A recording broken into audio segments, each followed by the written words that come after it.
Fala pessoal, mais um dia trazendo conteúdo para vocês sobre o treinamento e hoje fico muito feliz de receber o meu amigo, o professor Felipe Brigato.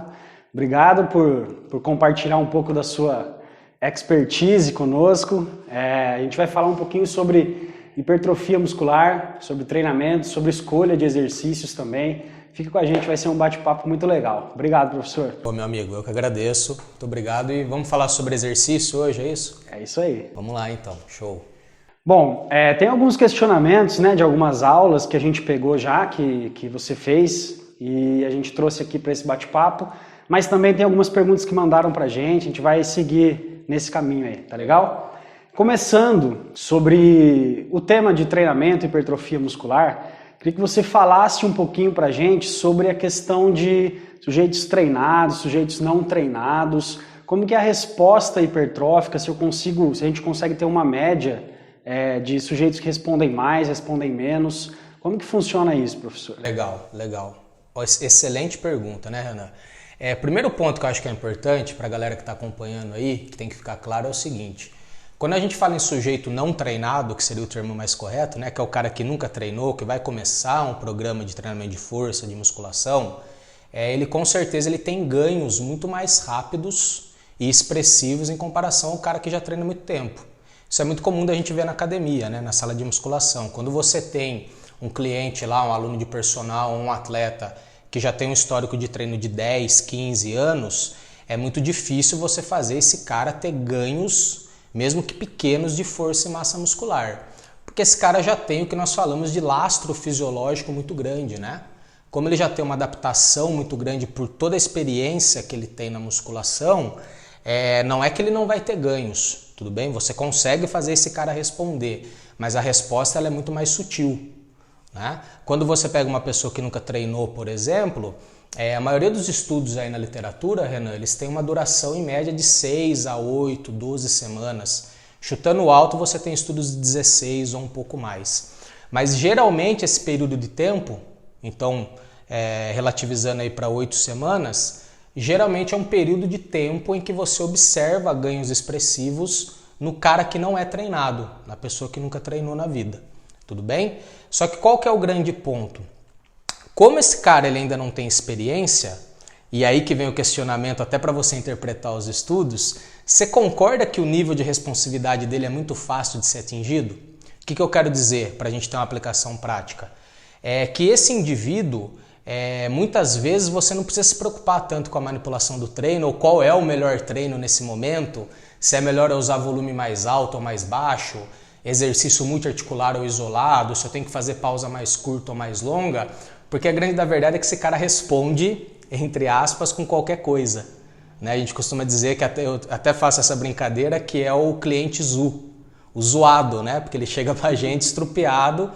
Então, qualquer tipo de treino que ele faça de maneira progressiva, que realmente ele tenha aderência, ele vai ter excelentes respostas, tanto de ganho de força quanto de massa muscular.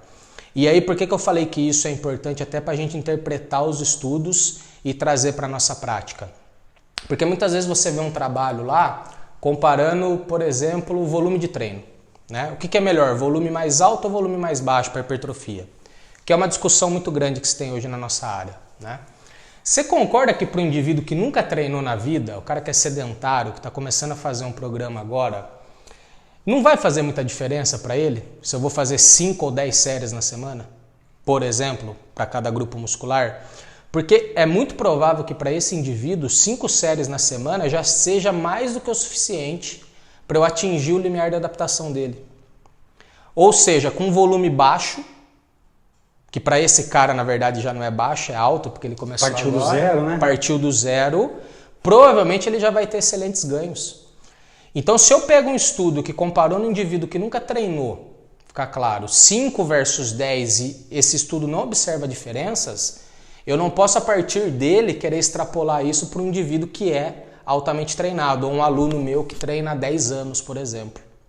Né? Porque provavelmente para esse cara, maiores volumes são importantes sim. Né? Agora volto a repetir, para o cara que nunca treinou na vida, é muito provável que com 5 séries, por exemplo, poderia ser um pouco mais ou um pouco menos, ele já vai ter uma resposta muito boa, né?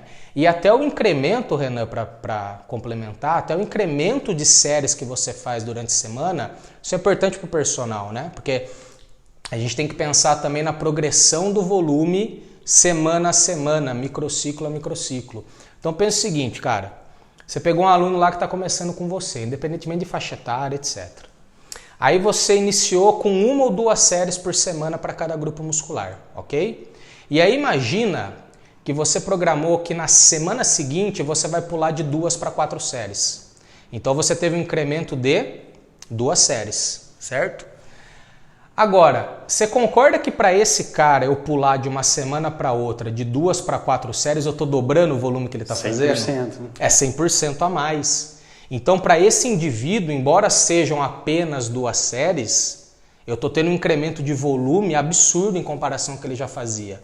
É totalmente diferente de eu pegar um cara que treina já há 5, 10 anos, que está acostumado a fazer 20 séries por semana, e eu falar assim para ele, ó, a partir da semana que vem a gente vai passar a fazer 22.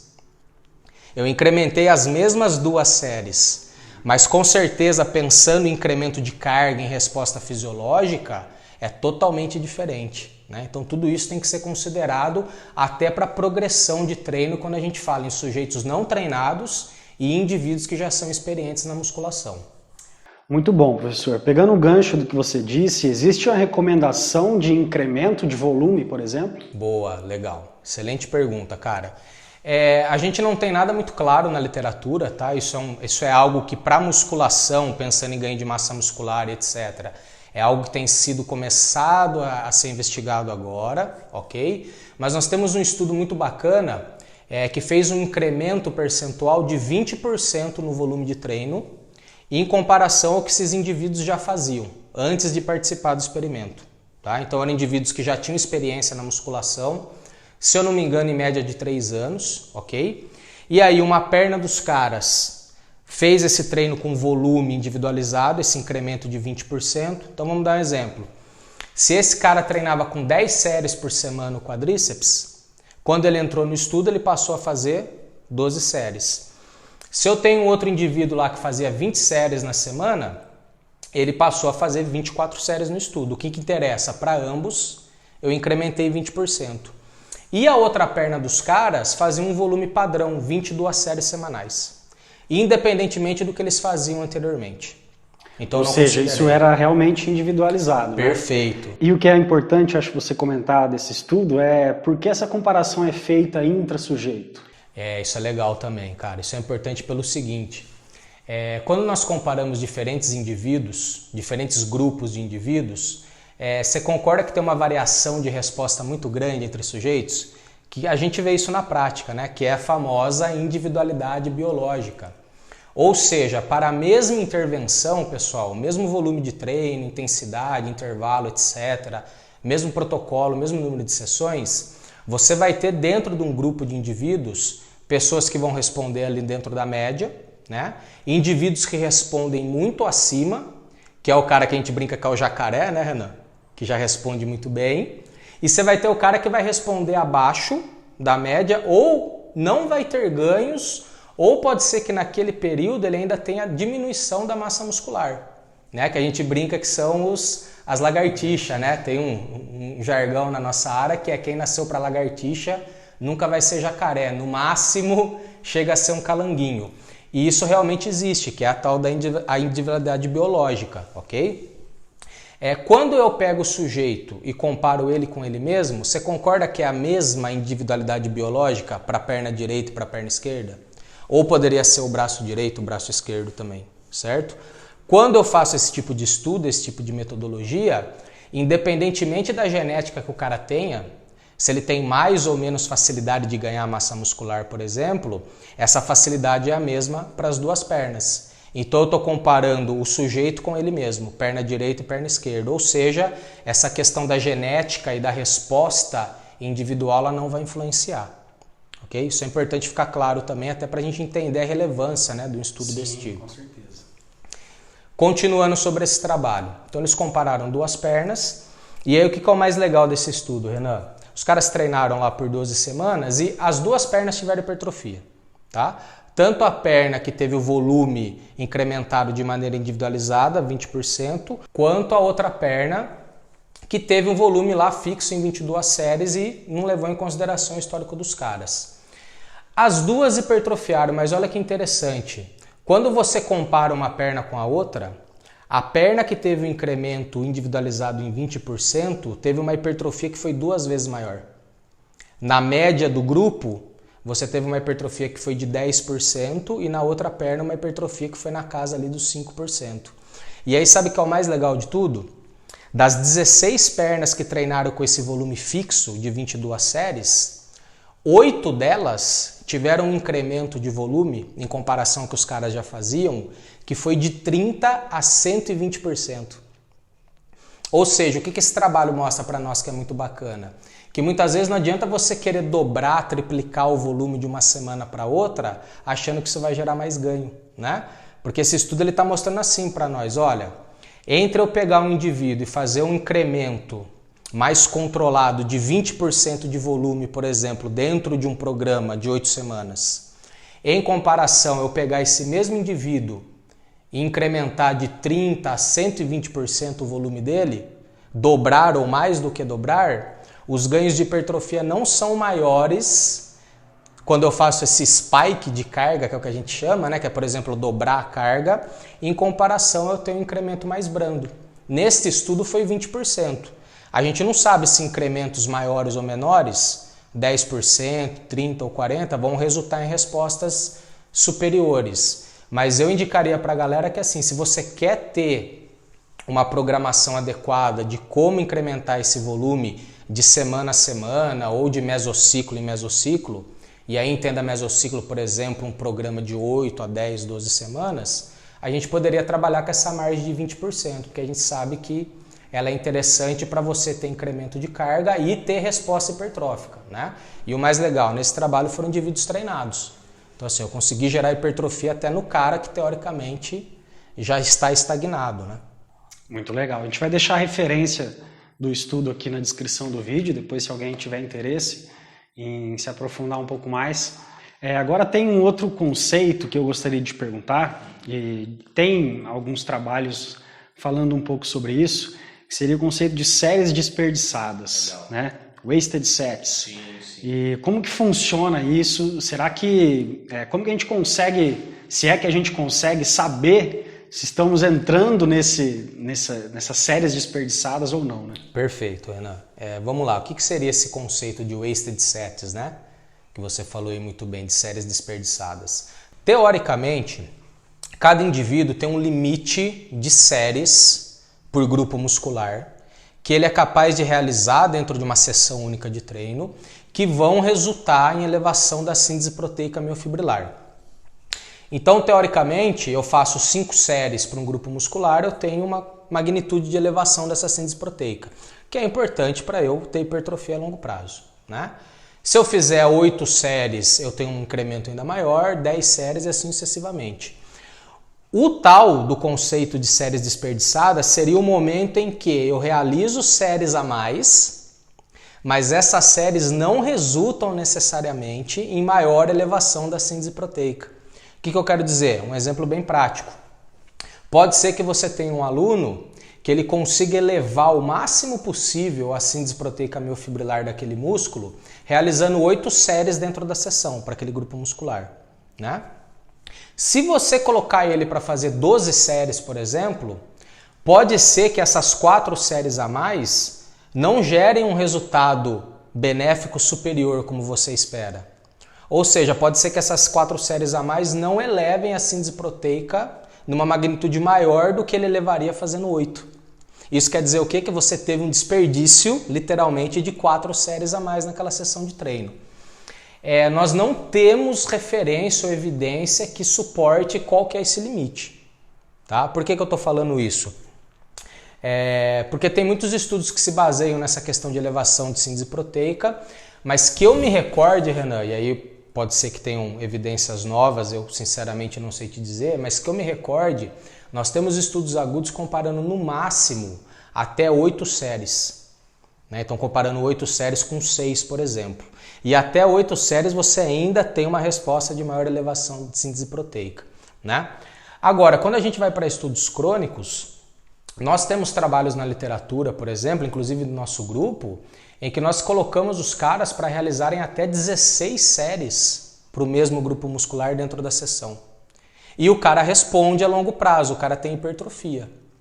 Ou seja, se ele está respondendo a longo prazo tendo hipertrofia real, é possível eu hipotetizar que ele ainda não entrou nesse conceito de séries desperdiçadas, né? Porque senão ele teria que ter um incremento menor em comparação a um grupo que fez menos séries dentro da mesma sessão.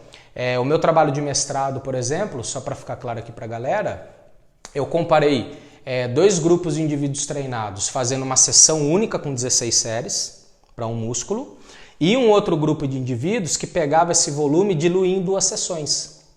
Fazia 8 séries na segunda e 8 séries na quinta, por exemplo. No final de 8 semanas, os 2 grupos tiveram a mesma magnitude de hipertrofia para bíceps, tríceps, coxa, vários músculos que nós analisamos. Ou seja, você concorda que se eu tivesse entrado realmente nesse conceito de séries desperdiçadas para esse grupo, o cara que fez 16 séries de uma vez teria que ter uma hipertrofia menor? Né? Porque provavelmente o teto seria 8 e aí ele não teria ganhos adicionais, respostas adicionais. Então quando eu pego e coloco 8 e 8, dentro da semana eu tenho uma resposta mais elevada. Não foi o que a gente observou. Então eu poderia falar que para esses indivíduos, até 16 séries por sessão de treino, esses caras ainda têm resposta de elevar mais a síntese proteica, tá? Então é difícil a gente falar num número, cara. Tanto que quando a gente pensa em série, em número de séries por grupo muscular, isso está mais atrelado ao número total na semana, ok? E aí nós temos algumas recomendações do que necessariamente dentro da sessão. Se nós formos levar para o fisiculturismo, por exemplo, você tem atletas aí que costumam realizar até 40, 50 séries dentro de uma única sessão de treino. Mas é uma outra realidade, né? O cara que está ali, ele é um carro de Fórmula 1. Então, para pessoas normais, entre aspas, que é o que a gente vai encontrar na nossa realidade do personal, o que a gente recomenda é que você trabalhe aí, vamos colocar numa média de 6 até 20 séries dentro de uma sessão de treino. Tá? Eu acho que para um indivíduo treinado isso é mais do que suficiente. Qualquer coisa muito acima ou muito abaixo disso, talvez você não tenha uma resposta de síntese proteica tão interessante. E outro ponto só para fechar, Renan, você tem que pensar o seguinte também. Pode ser que você faça séries a mais e isso gere uma maior elevação da sua síntese proteica. Mas você tem que entender o seguinte, toda vez que eu faço mais séries e eu estou realizando mais volume, eu também estou realizando mais ou resultando em mais dano muscular, certo? E aí a gente entra naquele problema que é o seguinte, não adianta eu ter uma elevação absurda da síntese proteica miofibrilar e ter muito dano, porque aí a maior parte dessa síntese proteica ela vai ser direcionada para a regeneração, para o reparo do tecido. E aí sobra muito pouco para que de fato eu deposite mais proteína contrátil lá dentro para gerar hipertrofia daquela fibra. Então qual que é o mundo ideal? Que você faça um número de séries ótimo, para que aquela pessoa tenha uma magnitude de dano, ok? Vai gerar dano, não tem como. Mas que ela tenha uma elevação na síntese proteica que seja, primeiro, suficiente para regenerar aquele dano tecidual que aconteceu no treino e sobre mais um tanto que vá realmente ser direcionado para a hipertrofia, que é o que interessa para esse cara ganhar força e massa muscular a longo prazo. Por isso que a gente recomenda dentro de uma sessão que você fique ali de 6 a 20. Né? Porque pode ser que, principalmente se o cara for treinado, pode ser que menos de 6 séries seja um volume muito pequeno e aí você não tem uma elevação tão grande na síntese proteica. E o outro extremo, né, que seriam as 20 séries, pode ser que você eleve muito a síntese proteica, mas gere uma quantidade de dano muito grande e essa relação também não fique ótima. Legal, muito bom. E até essa questão de aumento de dano, o aumento progressivo de volume diminui um pouco esse problema. Perfeito, perfeito. Isso também é importante de ser frisado, cara. Você ter uma progressão adequada de volume, né, repetindo as sessões, culmina no que nós chamamos de efeito protetor da carga, né, efeito protetor das cargas repetidas. Então toda vez que você repete aquele estímulo, o seu músculo ele está literalmente mais preparado para sofrer aquela porrada, né? Porque é assim que ele encara. Você pega lá o cara que nunca treinou, o que acontece? Quando você faz um treino com volume mais alto, treina próximo da falha, etc., o cara fica arrebentado, né? Fica lá com dor tardia 3, 4, 5 dias depois daquela sessão.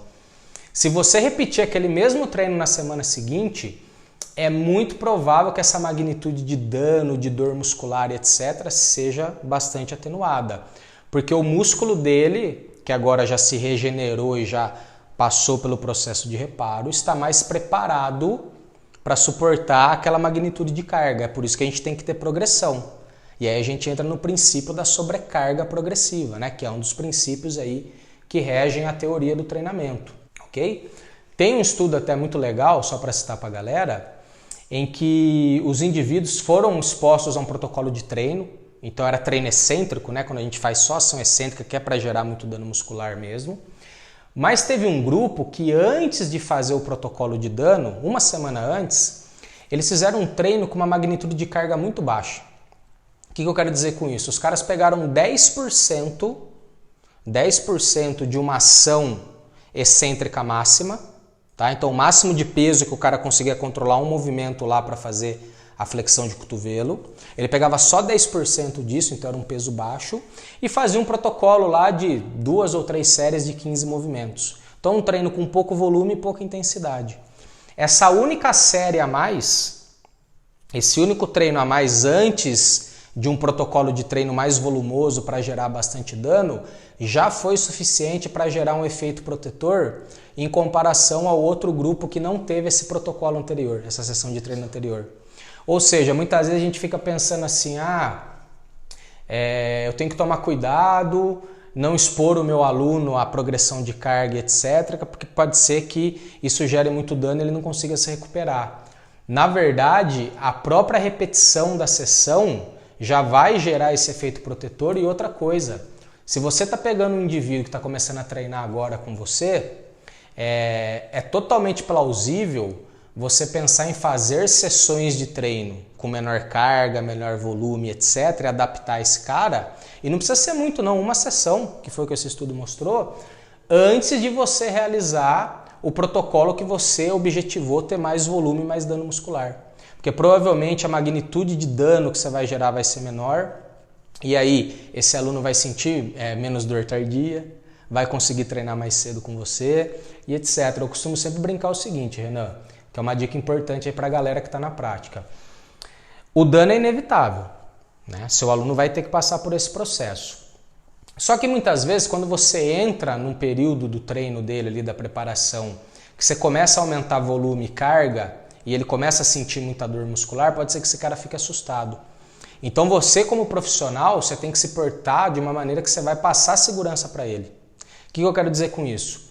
O dia que você programou um treino lá, que você sabe que você vai deixar esse cara arrebentado, independentemente do porquê você pensou nisso, né? Mas você programou um treino para arrebentar esse cara.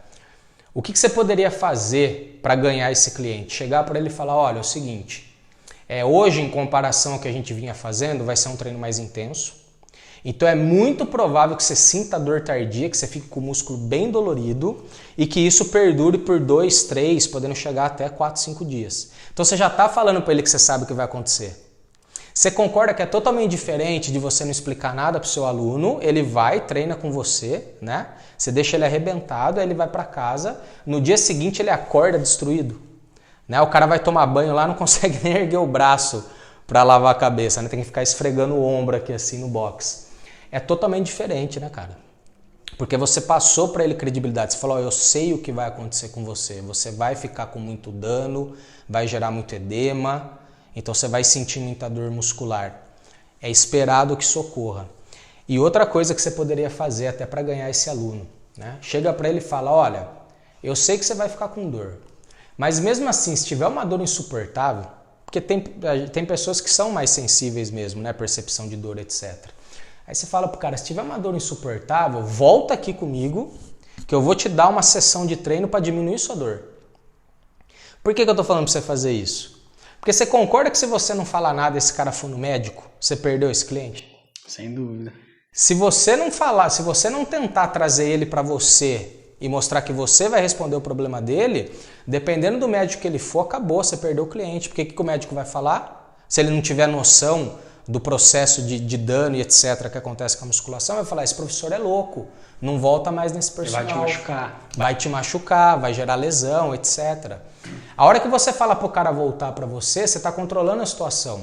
E aí o que você vai fazer com esse cara? Você vai dar um treino, entre aspas, um placebão para ele. Você não vai trabalhar com carga, etc. nada. Você vai dar um treino bem leve, só para colocar na cabeça dele que esse treino vai gerar atenuação da dor e etc. E na verdade, como a gente viu lá, você fazer uma sessão de baixa magnitude também vai resultar em efeito protetor. Então você ainda está ajudando ele por essa questão de diminuição de dano, do dano subsequente, e do ponto de vista de atendimento para esse cliente, você está mostrando para ele que você está no controle da situação. Então, é legal, às vezes até de você simplesmente colocar aqui, ó, agora a partir disso, daqui 2 ou no máximo 3 dias vai sumir sua dor. Exatamente. E isso a gente sabe que vai acontecer realmente, né? Gera uma credibilidade, como você disse, muito grande. Com certeza, com certeza. São detalhes pequenos, né, Renan, que parecem não fazer diferença, mas para quem está no dia a dia lá, trabalhando com personal, em sala de musculação, é fundamental você fazer a junção, né, desse conhecimento técnico, científico, com a maneira que você vai abordar o seu cliente. Legal, muito bom. Eu queria entrar agora na questão de escolha de exercícios, né? Existe uma discussão entre alguns profissionais, eu vejo muito isso, na questão de programar exercícios só multiarticulares, de que seria desnecessário, né, programar exercícios monoarticulares, que não seria funcional isso, enfim, vamos discutir um pouquinho sobre isso aí. Primeiro, essa questão de a diferença de eu programar uma sessão só de exercício multiarticular, certo, ou só de exercício monoarticular, ou se seria legal sempre ter as duas coisas juntas e por quê? Perfeito. Esse é um tema bem polêmico, né? É o seguinte, meu amigo, de maneira bastante objetiva. Não tem por que você não utilizar uma combinação, que seria o mundo ideal, entre exercícios multiarticulares isolados, tá? Vou dar um exemplo muito claro para você. Vamos para o agachamento, que é o queridinho de 11 em cada 10 pessoas que se interessam em treino de perna, né? O agachamento é um puta exercício? É um puta exercício, fantástico, né? Tem uma quantidade de grupos musculares absurdo envolvidos, etc. Mas se a gente for fazer uma análise mecânica do agachamento, e isso não sou eu que estou falando, a gente tem um corpo de evidências bem robusto para mostrar isso, o agachamento ele é prioritariamente, pensando em desenvolvimento de força e hipertrofia, para quadríceps e glúteo máximo. Tá? Então, para esses dois grupos musculares, legal, o agachamento resolve muito bem o seu problema. Tá? Depois eu vou até entrar no quadríceps, que tem uma questão eu quero te perguntar sobre isso. Legal, legal. Mas pensa o seguinte comigo. Você iniciou lá com um indivíduo que nunca treinou com você, e a ideia é você fazer um treino geral, né? Geral que englobe os principais grupamentos musculares. Você quer treinar tudo com volume equalizado para preparar a estrutura desse cara, né? Teoricamente, para um treino mais volumoso lá na frente, enfatizando os músculos que ele quer desenvolver mais, por exemplo. Você concorda que você vai querer um volume equalizado entre quadríceps e isquiotibiais? Né? A parte anterior. Deveria querer, né? Ou pelo menos deveria. Seria o mundo ideal? A cartilha é essa. A cartilha é essa. Por que a gente fala isso, pessoal? Porque a gente já tem uma diferença de forças, né? De torques entre quadríceps e posteriores. Quadríceps, por ter uma quantidade maior de massa muscular, já é naturalmente um músculo mais forte. Só que a gente tem uma razão ótima, que a gente fala, né? Uma razão ideal entre o torque da parte anterior e da parte posterior da coxa.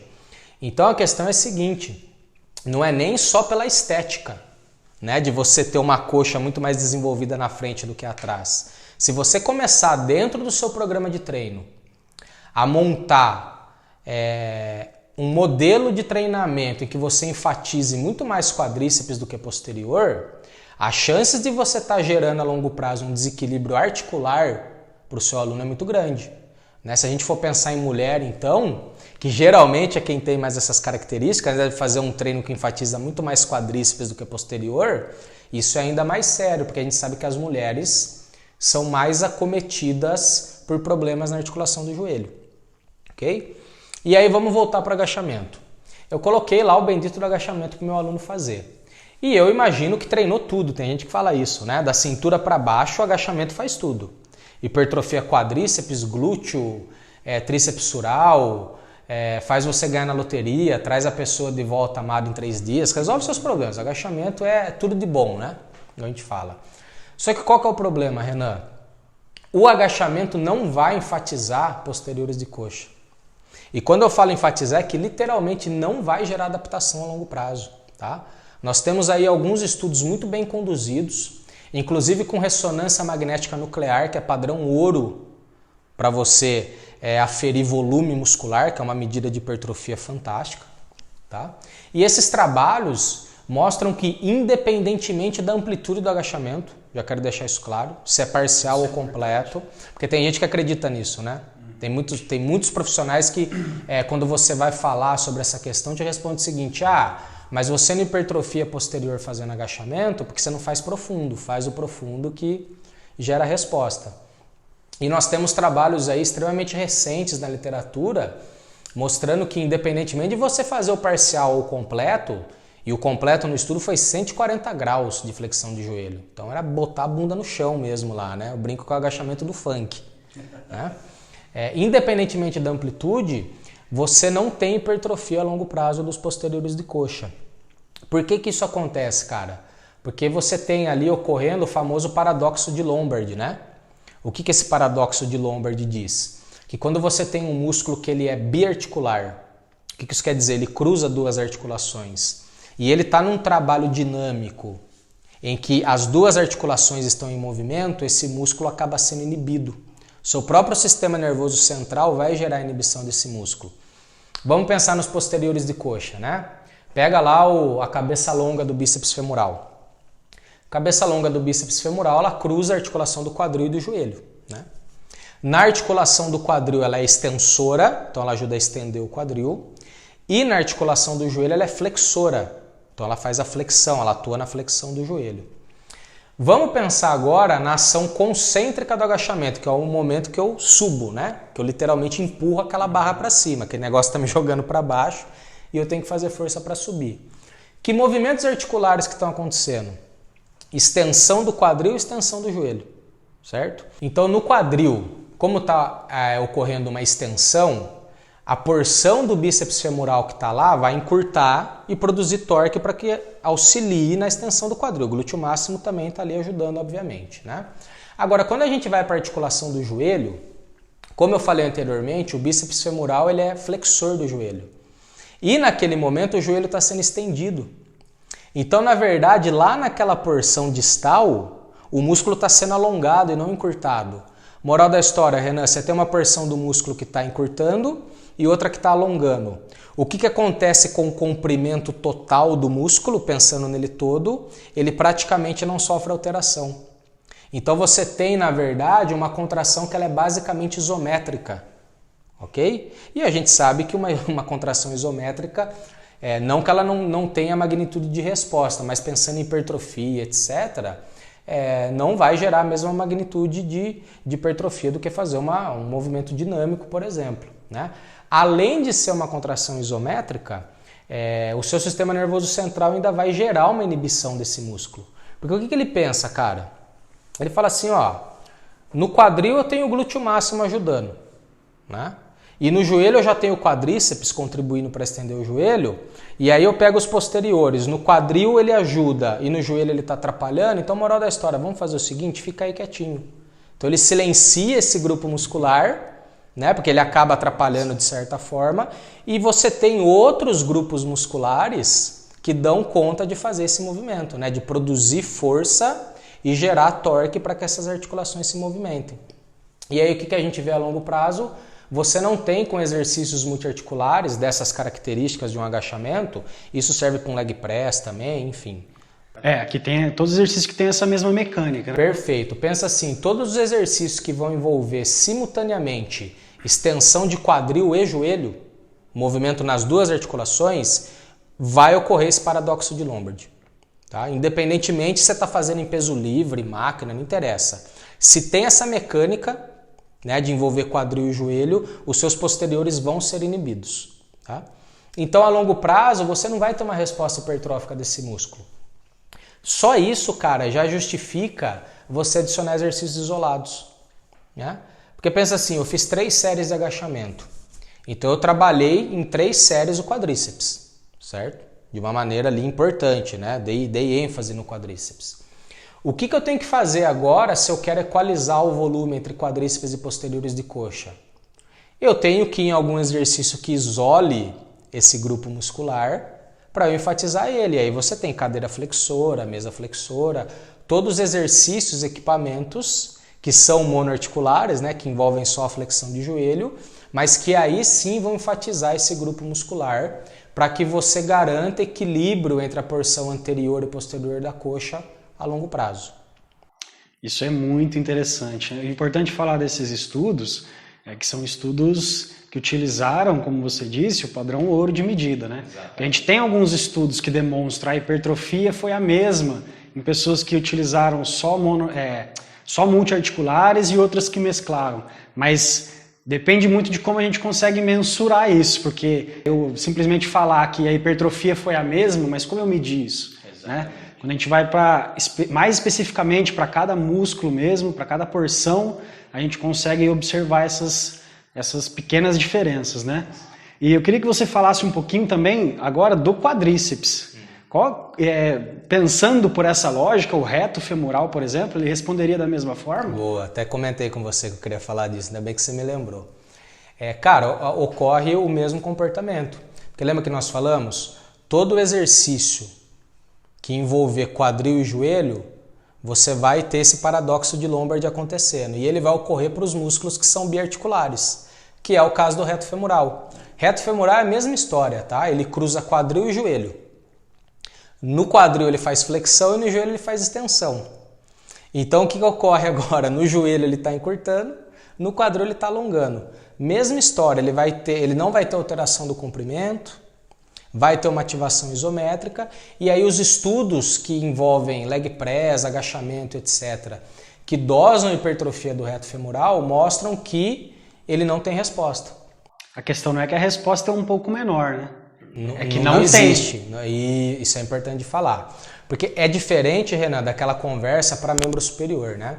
Para membro superior, o que se discute? Eu fazer só multiarticular vai hipertrofiar bíceps e tríceps? Se você fizer só multiarticular, você tem uma magnitude de resposta para bíceps e tríceps, né? Ela é menor em comparação a fazer o isolado. Mas que tem uma resposta, tem. Eu não posso falar que quando eu faço um supino, por exemplo, eu não tenho que considerar o tríceps, porque ele vai responder. Ok? Então, isso é uma coisa. A outra é eu falar assim para você, ó, esse exercício, se você fizer só ele, não é que seu músculo vai crescer menos em comparação a fazer isolado, é que não vai responder. Ficou claro? É isso que a gente está dizendo aqui. Né? Então, para o reto femoral e para os posteriores, é essa a questão. Vamos trazer isso para a prática, para o cara que vai montar um treino. Você quer desenvolver o quadríceps do seu aluno como um todo, ok? Independentemente do objetivo que você tem ali. Se você fizer só leg press, agachamento e variações, esses exercícios são ótimos para você desenvolver os vastos. Você vai ter uma hipertrofia interessante nos vastos, mas você não vai ter resposta no reto femoral. E aí olha que interessante, quando você vai para a cadeira extensora, que é isolado, que é em máquina, toda aquela ideia que a galera pensa que condena, né? Ah, não pode fazer cadeira extensora e etc. Quando você vai para a cadeira extensora, como você fica lá com o quadril imóvel, né? Você não tem movimento articular no quadril, aí sim você tem alteração de comprimento do reto femoral. E os estudos que avaliam hipertrofia de maneira regional no quadríceps como um todo mostram que a cadeira extensora hipertrofia todos os músculos do quadríceps, mas você tem uma magnitude de hipertrofia maior no reto femoral em comparação aos vastos. Ou seja, a cadeira extensora resolve o seu problema lá do agachamento. Ela enfatiza o reto femoral, que é o músculo que você não vai desenvolver lá. Então, qual que é o mundo ideal se eu quero hipertrofiar o quadríceps como um todo? Combinar esses dois exercícios. Fazer o multi e o mono, ou o mono e o multi, não interessa. Aí vai, né? Da sua criatividade. Mas o mundo ideal é que você combine esses dois, se você está pensando em hipertrofia como um todo. E aí eu entro até naquilo que você estava falando, né, cara, de como que foi medido. Porque assim, hoje, galera, como a gente discute hipertrofia, não dá para você pegar um estudo que analisou um único ponto do músculo e falar que os exercícios são iguais. A gente sabe hoje que a hipertrofia ela acontece de maneira não uniforme ao longo do músculo. O que isso quer dizer? Você pensar que o seu músculo é um cilindro perfeito, do início ao fim, e que ele vai crescer igual, da mesma maneira do início ao fim, é um equívoco muito grande, né? Nós temos hipertrofia não uniforme.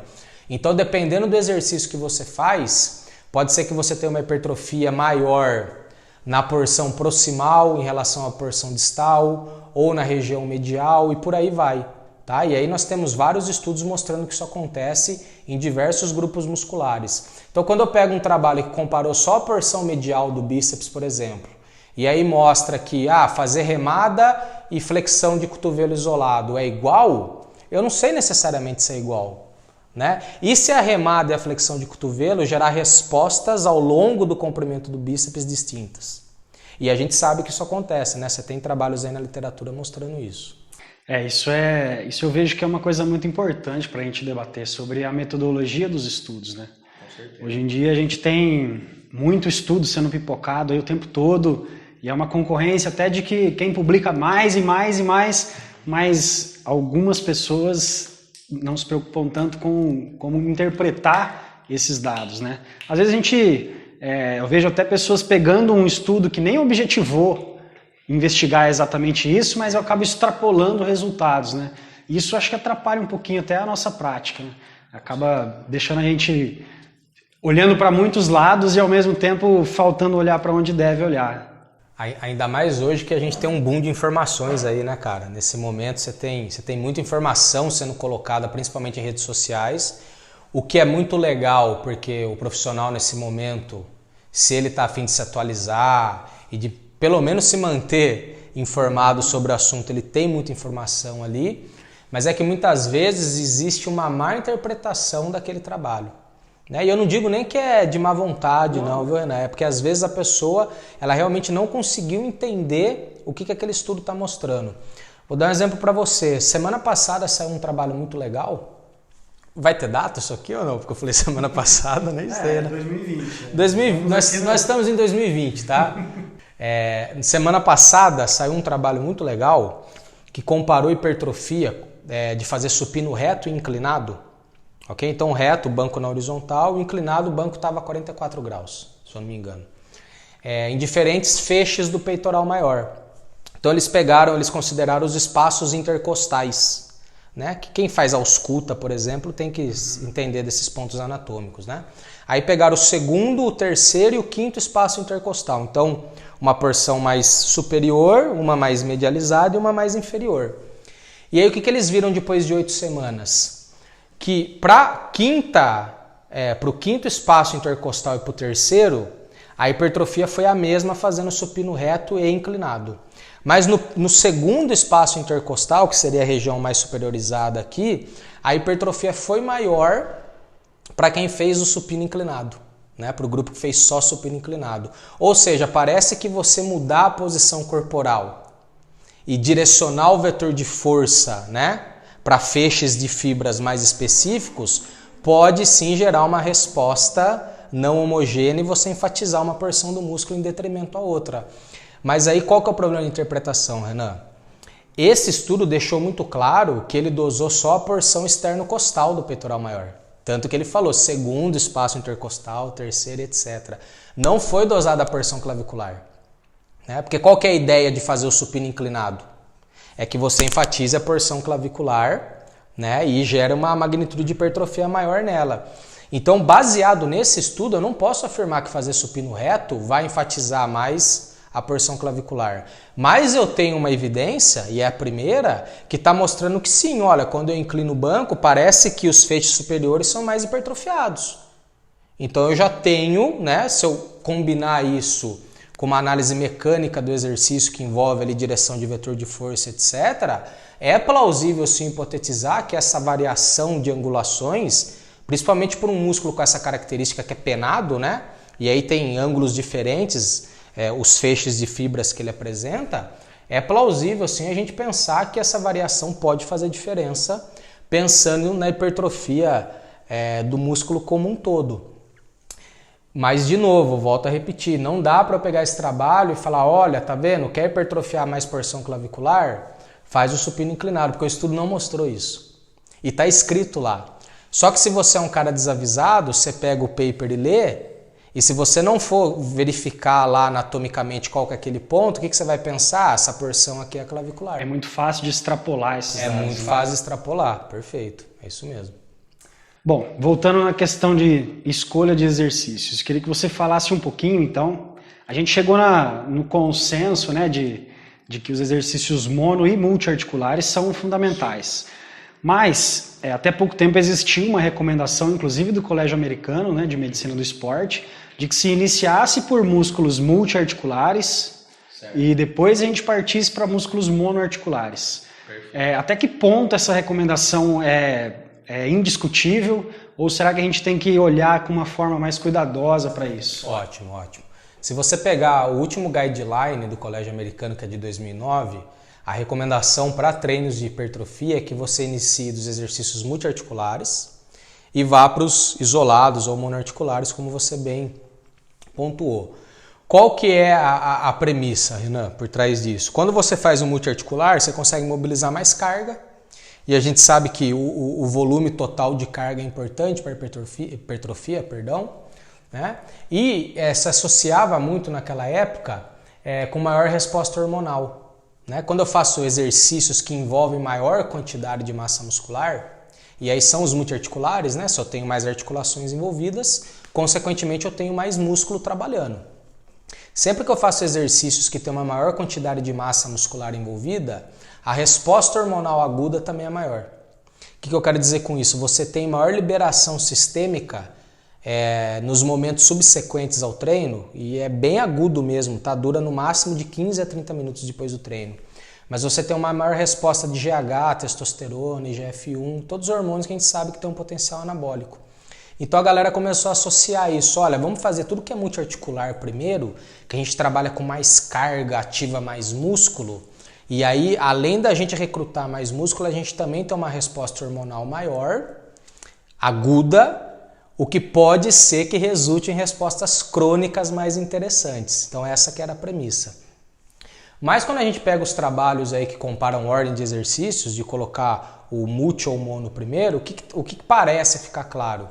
Que independentemente do exercício ser multiarticular ou monoarticular, você tem que pensar em qual é a sua ênfase. O que eu quero dizer com isso? Essa questão de resposta hormonal aguda, hoje a literatura mostra que não tem relação nenhuma com a hipertrofia crônica. Tá? Você liberar mais ou menos GH e testosterona depois do treino não vai resultar em mais ou menos hipertrofia crônica, primeiro ponto. E segundo ponto, você deveria escolher a ordem dos exercícios pensando mecanicamente, né? E aí por isso que a gente fala tanto de biomecânica, qual músculo está sendo mais enfatizado naquele exercício. Independentemente se ele é multi ou mono. Ficou claro? Independente se ele é multi ou mono, vou repetir. Vamos dar o exemplo do supino que todo mundo adora. Né? Se o supino é um exercício que enfatiza mecanicamente, né? Gera um grau de ênfase, de estresse mecânico significante no peito, então legal, eu vou começar com o supino, independentemente dele ser multi ou mono, ficou claro? Agora, eu não poderia também escolher começar alguma sessão com o pec deck, por exemplo, né? Com o crucifixo na máquina? Se eu for pensar, por exemplo, em amplitude de movimento e tempo sob tensão, que são duas variáveis importantíssimas para a hipertrofia, o pec deck pode ser até mais interessante. Porque a amplitude de movimento no supino ela é limitada pelo momento que a barra bate no meu peito, certo? Não tem como fazer mais que isso. Já é um exercício que naturalmente tem uma amplitude reduzida. Né? Então eu só vou conseguir alongar o meu peitoral, vamos dizer assim, até o ponto que a barra bate no meu peito. O pec deck eu consigo regular ele para ir o máximo que eu conseguir. Então eu consigo utilizar a minha amplitude máxima para essa articulação. Então ele já ganha na DM. E segundo ponto, o pec deck por ser máquina, ele tem tensão o tempo todo. Né? Então não tem momentos que o torque é zero. O supino tem momentos em que, por ser peso livre, aí o vetor de força é sempre para baixo, tem momentos que o vetor de força está cruzando a articulação do ombro. E aí a gente sabe que sempre que o vetor de força se aproxima do eixo articular, você tem diminuição do braço de resistência. Consequentemente, o torque é diminuído. Então, no momento que ele está cruzando, né, a gente fala, quando você está aqui em cima, segurando o supino, o vetor de força está cruzando a articulação do ombro, o torque aqui é praticamente zero para o peitoral. Então, eu não estou contraindo esse músculo, eu não estou gerando tensão nele. Quando eu vou para o pec deck, não, por ser máquina, e aí tem sistema de polia específico para isso, né, polia de raio variável, etc., eu posso estar aqui, aqui ou aqui, que eu tenho uma tensão importante acontecendo no peitoral maior. Então olha que interessante, eu tenho mais amplitude de movimento e ao longo dessa amplitude de movimento eu não tenho pontos que são vazios, né? Em todos os momentos, em todos os ângulos articulares eu estou gerando algum grau de tensão nesse músculo. Então eu estou garantindo que ele está mais tempo sob tensão. Trazendo toda essa ideia e toda essa análise que a gente fez, teria algum problema em algum momento eu começar pelo pec deck? Se eu quero enfatizar mais o peito, né? Eu preciso enfatizar mais deltoide e porção medial, por exemplo. Qual é o exercício que enfatiza mais esse músculo? Eu tenho que primeiro pensar nisso e depois me importar se ele é multi ou mono, ficou claro? Se o exercício que enfatiza mais a porção medial do deltoide for monoarticular e eu preciso dar ênfase nele naquele momento, eu vou começar pelo monoarticular. Agora, se eu tiver um multi que também gera uma ênfase grande, qual o problema de eu começar pelo multi? Né? Então a dica, pensando em hipertrofia, né? Estamos sendo bem específicos aqui agora. A dica é, começa o treino pelo músculo que você tem maior necessidade de ênfase, aquele músculo que você quer enfatizar mais, desenvolver mais. Exemplo que eu sempre dou, Renan, tríceps sural, né? A bendita da panturrilha. A gente tem várias pessoas aí que reclamam que não conseguem desenvolver esse músculo em comparação aos outros músculos da perna, certo? Ou da coxa, enfim. Aí você vai pegar o treino desses caras, como que é? Geralmente, pode observar, eles deixam o treino de panturrilha para ser feito no leg day. Só que aí, o abençoado vai lá e ele faz leg press, agachamento, levantamento terra, stiff, tudo exercício fácil de fazer, né? Exercício que você nem fica fadigado. Quase não demanda nada. Quase não tem demanda cardiovascular e por aí vai. Enfim, são exercícios, cara, quem treina a perna sabe que você fica arrebentado, né? Você fica extremamente extenuado naquele momento, percepção de esforço sobe muito, etc. Aí ele vai lá no final do treino, que ele já está arrebentado, e resolve treinar as coitadinhas das panturrilhas, né? Então, não vamos aqui dizer que não tem a questão da genética, não é isso que eu estou falando. Imagine que você já tem uma dificuldade, então, que é intrínseca de você desenvolver esse músculo. Aí você vai e ainda deixa ele para o final da sessão, que teoricamente é o momento que você já... E não é qualquer sessão, né? Não é que eu fui lá e treinei bíceps antes, isolado. Eu fui lá e fiz um treino de perna completo. Aí você pega o músculo seu, que você tem mais dificuldade para desenvolver e deixa para o final da sessão, que é a mais extenuante da semana. Então você já está fazendo errado e aí vai ver como que o cara treina. Ele faz 20 séries para coxa. Aí para a coitadinha da panturrilha ele vai lá e faz 4 séries. E às vezes não. Às vezes nem faz 4. Mas o problema é que assim, independentemente do número de séries que já é baixo, o cara faz ainda meia boca. Faz tudo rapidinho, curtinho, muitas vezes fala, eu vou fazer 20 sem peso porque esse músculo aqui só hipertrofia com muita repetição. Aí eu te pergunto, será que é o seu tríceps sural que realmente não desenvolve? Ou é você que não está treinando ele direito? É o exemplo que eu mais gosto de utilizar para ficar claro essa questão da ênfase. Se você tem a necessidade de desenvolver mais a sua panturrilha por uma questão estética, ou que seja, em comparação aos outros, o que você tem que fazer com esse cara? Ou você coloca ele num treino isolado, né? Então um treino só para panturrilha e arrebenta com ela na semana, ou o dia que você for treinar ela com outros grupos musculares, preferencialmente inicie o treino pela bendita da panturrilha. E aí, óbvio, a carga tem que estar adequada, né? O que a gente sempre fala, não é o exercício que hipertrofia, é a carga.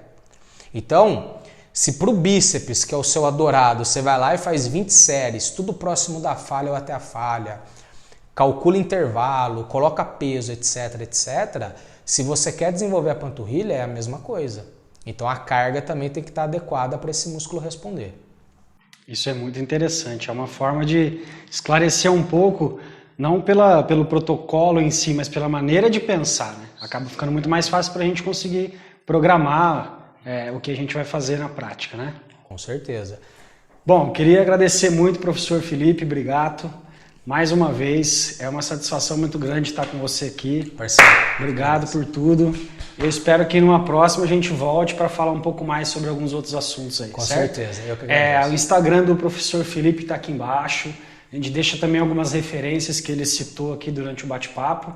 E se você tiver alguma pergunta, alguma dúvida, assim, pode fazer para a gente, que a gente depois grava algum vídeo falando sobre isso, certo? Legal. Agradeço, pessoal. Um abraço, viu? Renan, obrigado, meu amigo. Valeu. Valeu. Ficou claro?